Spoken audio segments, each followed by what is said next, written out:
नमस्कार दोस्तों, स्वागत है आपका। मैं हूं Tejas, technical partner from Minson renewable solutions. आज की इस वीडियो में हम देखने वाले हैं कि ईवो इन्वर्टर जो है ये मार्केट में यूनिक कैसे है। ऐसे कौन से फीचर ईवो कंपनी अपने इन्वर्टर में दे रही है जिस वजह से ईवो इन्वर्टर मार्केट में सबसे यूनिक है। इसमें सबसे अगर पहला देखा जाए तो वारंटी।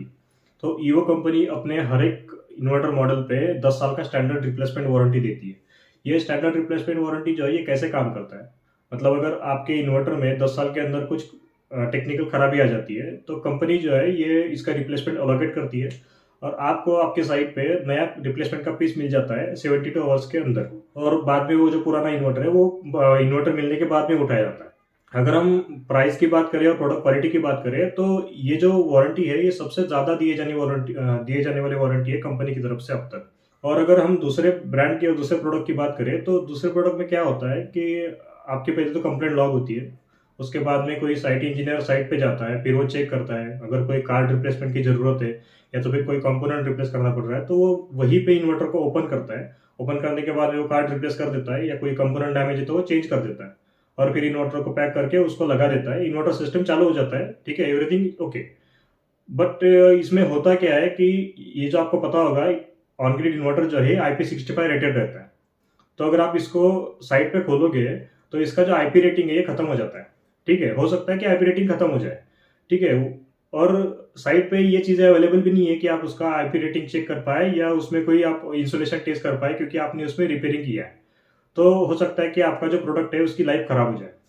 तो ये सभी चीज़ें ध्यान में रखते हुए ईओ कंपनी ने ये रिप्लेसमेंट की पॉलिसी निकाली है। ये जो वारंटी रिप्लेसमेंट वारंटी जो है ये निकाली हुई है ताकि कस्टमर को नया पीस मिल जाए और उसका जो आगे जो है इन्वर्टर का लाइफ खराब ना हो। दूसरा पॉइंट अगर हम देखें तो वो है कंपनी एग्जिस्टेंस। अगर कंपनी एग्जिस्टेंस की बात करें तो कंपनी की एस्टेब्लिशमेंट है 2011 की। 2011 से कंपनी जो है ये एसएमए और जेवर सोलर का इनके पास में डिस्ट्रीब्यूशन था पैन इंडिया का, और ये दोनों ब्रांड का L1 L2 सर्विस भी देखते थे। उसके बाद में 2017 में कंपनी ने खुद का प्रोडक्ट लॉन्च किया जिसका नाम है ईवो। अभी अगर कंपनी में सर्विस इंजीनियर की बात करें तो कम से कम 40 से ज़्यादा कंपनी में सर्विस इंजीनियर्स है जो कि वेल ट्रेंड इंजीनियर है।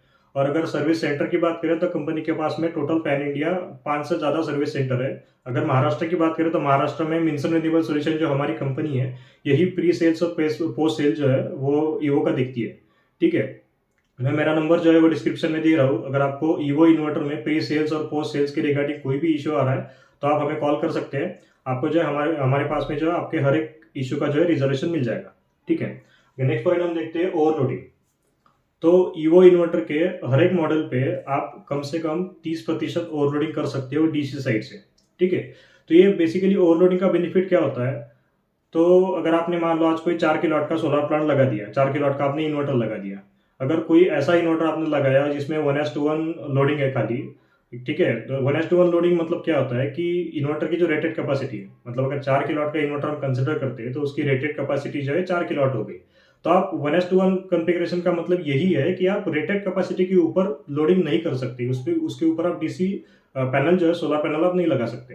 तो इससे दिक्कत क्या हो सकती है, मान लो किसी कस्टमर के घर में आपने 4 किलोवाट का इन्वर्टर लगा दिया, 4 किलोवाट का सोलर प्लांट लगा दिया, और अगर कस्टमर ने मान लो 1-1.5 साल के अंदर कोई इलेक्ट्रिक व्हीकल ले लिया और उनको जो है मान लो दिन की 4 यूनिट की एक्स्ट्रा रिक्वायरमेंट आ गई, तो कस्टमर क्या बोलेगा कि भाई मुझे 1 किलोवाट का सोलर पैनल और लगवाना है।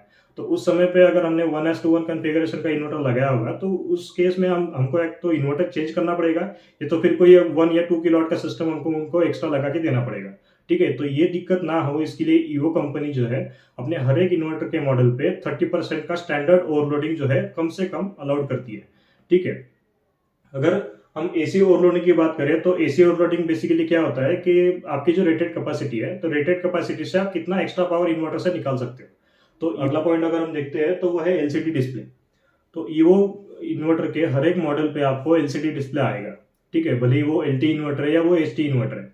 उसमें अगर 3 फेज की हम बात करें तो अप टू 60 किलोवाट जो है कंपनी जो है उसमें ग्राफिकल एलसीडी आपको देती है जिसपे आपको ग्राफिकल पूरा रिप्रेजेंटेशन जो है जनरेशन का हो गया, पैरामीटर्स का हो गया, पूरा डिस्प्ले पे दिख जाता है, ठीक है। नेक्स्ट पॉइंट जो है वो इंस्टॉलेशन है। तो अगर हम इंस्टॉलेशन की बात करें तो ईवो इन्वर्टर का जो इंस्टॉलेशन है ये लगभग से लगभग 5 मिनट के अंदर खत्म हो जाता है। इसके वीडियो जो इंस्टॉलेशन के ये यूट्यूब पे आपको मिल जाएंगे, वहाँ से आप देख सकते हो।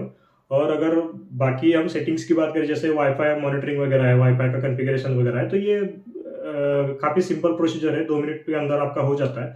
उसके भी वीडियो आपको यूट्यूब पे मिल जाएंगे, तो वो देख के आप उसका ऑनलाइन कॉन्फ़िगरेशन कर सकते हो। अगला जो पॉइंट है अपना वो जीरो एक्सपोर्ट। तो ईवो इन्वर्टर के हर एक मॉडल के साथ में जो है जीरो एक्सपोर्ट आप लगा सकते हो। अगर आप सिंगल पेज की बात करेंगे तो सिंगल पेज के इन्वर्टर में जो है खाली आपको एक्सटर्नल सीटी लगाना पड़ेगा।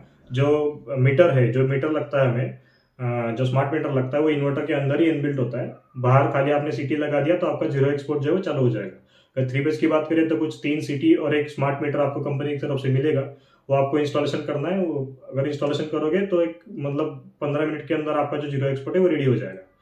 अगर डीजल जनरेटर सिंक्रोनाइजेशन की बात करें तो ईवो इन्वर्टर के हर एक मॉडल के साथ में आप डीजल जनरेटर सिंक्रोनाइज कर सकते हो। इसमें ईवो का खुद का किट भी आता है डीजल जनरेटर सिंक्रोनाइजेशन का, या तो आप किसी थर्ड पार्टी से करवाना चाहते हैं तो ईवो की तरफ से आपको मॉडबस मैपिंग मिल जाती है और इन्वर्टर के साथ में RS प्रोडक्ट कम्युनिकेशन चैनल मिल जाता है। ठीक है। और अगर कम्युनिकेशन की बात करें तो इन्वर्टर के साथ में आपको बाय डिफॉल्ट वाईफाई मिलता है। अगर आपको GPRS चाहिए तो कंपनी GPRS भी प्रोवाइड कर सकती है। और अगर आपको किसी थर्ड पार्टी का मॉनिटरिंग सिस्टम यूज करना है तो जैसे कि मैंने बताया, आपको मॉडबस मैपिंग मिल जाती है और RS प्रोडक्ट का जो है चैनल मिल जाता है। तो इससे आप इजीली मॉनिटरिंग जो है कर सकते हैं। आज जो अपना पॉइंट है वो है रिएक्टिव पावर कंपेंसेशन। तो बेसिकली ये चीज की जरूरत कहाँ पड़ती है, तो अगर मान लो आपने कहीं इंडस्ट्री में या जहाँ पे बड़े बड़े मोटर लगे हुए हैं वहां पे अगर सोलर प्लांट लगाया हुआ है तो वहां पे जनरली APFC लगाया रहता है। पर वो APFC हो सकता है कि वो 10-20 साल पुराना हो, तो उसकी टेक्नोलॉजी जो है वो पुरानी रहती है। वो 2 क्वाड्रेंट में काम करने वाला APFC रहता है, तो उसमें इम्पोर्ट एक्सपोर्ट सपोर्टेड नहीं रहता है। तो अगर आप मान लो आप बिना वो APFC को देखे अगर आप सोलर सिस्टम लगा दोगे तो उसमें क्या हो जाएगा कि आपका जो पावर फैक्टर है वो मल फंक्शन करने लगेगा। वो जो APFC है वो सही से काम नहीं करेगा क्योंकि वो इम्पोर्ट एक्सपोर्ट के लिए बनाई नहीं है। तो उस केस में क्या होगा कि कस्टमर का जो बिल है वो बिल में पेनल्टी लग जाएगा पावर फैक्टर का, तो कस्टमर को एक्स्ट्रा पैसा देना पड़ेगा। तो उस केस में हम क्या कर सकते हैं, इन्वर्टर के अंदर अपना पावर फैक्टर का एक सेटिंग रहता है। तो उसमें अगर आप मान लो कस्टमर को कोई 0.9 लैगिंग में पावर फैक्टर लग रहा है तो इन्वर्टर के अंदर हम 0.9 का सेटिंग कर सकते हैं। तो इन्वर्टर जो है 0.9 के हिसाब से जो है पावर फीड करेगा और जो आपका रिएक्टिव पावर का जो रिक्वायरमेंट था वो फुलफिल हो जाएगा। और आपका जो APFC है वो APFC आप नहीं भी लगाते हो तो APFC की जगह पे आपका इन्वर्टर जो है वो रिएक्टिव पावर का डिमांड जो है फुलफिल कर देगा। और जब आपका सोलर बंद हो जाएगा तो उस समय पे आप जो है APFC लगा के APFC से आप पावर फैक्टर कंट्रोल कर सकते हैं नाइट के समय में, और दिन के समय में आप इन्वर्टर से जो पावर फैक्टर कंट्रोल कर सकते हैं। इससे बेनिफिट क्या है कि जो कन्वेंशनल पावर फैक्टर कंट्रोलर है उसे अगर आपको चेंज करना है, अगर आप कस्टमर को वो पावर फैक्टर कंट्रोलर चेंज करना है तो कस्टमर को कम से कम 3 से 4 लाख का खर्चा देना पड़ेगा एक्स्ट्रा। अगर वो खर्चा हमें कस्टमर का बचाना है तो हम ये फीचर जो है वो यूज कर सकते हैं। ठीक है, आज के लिए इतना ही दोस्तों, मिलते हैं अगले वीडियो में। Thank you.